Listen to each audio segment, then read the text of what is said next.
ಡಾಲಾಯ್ತ್ ಅವರ ಸಾರಥ್ಯದಲ್ಲಿ the Friday times news. ಶ್ರೀರಾಯರಿಗೆ ಅಷ್ಟೋತ್ತರ ಸೇವೆ, ಪಂಚಾಮೃತ ಅಭಿಷೇಕ, ಪುಷ್ಪಾಲಂಕಾರ ಆರಾಧನೆ ಕಾರ್ಯಕ್ರಮ.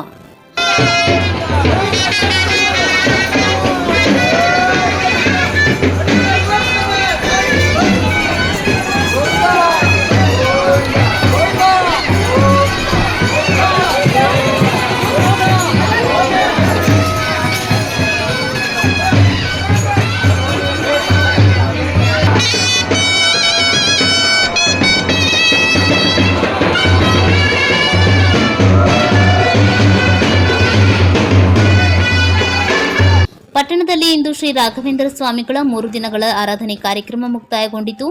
ಬೆಳಗ್ಗೆ ನಿರ್ಮಲ ವಿಸರ್ಜನೆ ನಂತರ ನಗರದ ಬ್ರಾಹ್ಮಣ ಸಮುದಾಯದವರಿಂದ ಶ್ರೀರಾಯರಿಗೆ ಅಷ್ಟೋತ್ತರ ಸೇವೆ ಮತ್ತು ಪಂಚಾಮೃತ ಅಭಿಷೇಕ, ಪುಷ್ಪಾಲಂಕಾರ ಸೇವೆಯನ್ನು ಅರ್ಚಕರಾದ ಶ್ರೀ ನರಸಿಂಹ ಆಚಾರ್ ಮನ್ನೂರ್ ಅವರ ಮೂಲಕ ನಡೆಯಿತು.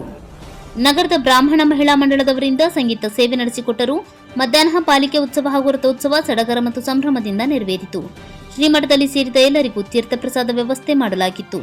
ಈ ಎಲ್ಲ ಕಾರ್ಯಕ್ರಮಗಳನ್ನು ದೇವಸ್ಥಾನದ ಪದಾಧಿಕಾರಿಗಳಾದಂತಹ ಶಶಿಧರ್ ಪಾಶ್ಚಾಪುರ್, ವಿನಾಯಕ್ ಸದರ್ ಜೋಶಿ ಮತ್ತು ಇತರ ಸದಸ್ಯರು ಹಾಗೂ ಹಿರಿಯರಾದ ಎನ್ಆರ್ ಕುಲಕರ್ಣಿ, ಡಾಕ್ಟರ್ ಮಹಿಷಿ, ವಿಲಾಸ್ ಸೊರಟೂರ್, ಶ್ರೀನಿವಾಸ್ ಪದಕಿ, ಗೌರೀಶ್ ಕುಬೇರ್, ಸುಧೀರ್ ಜಮಖಂಡಿ, ಸತೀಶ್ ದೇಶಪಾಂಡೆ ಸೇರಿದಂತೆ ಎಲ್ಲರಿಗೂ ಪ್ರಿಯವಾಗುವಂತೆ ಕಾರ್ಯಕ್ರಮ ನೆರವೇರಿಸಿದರು.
The Friday times news Gadag.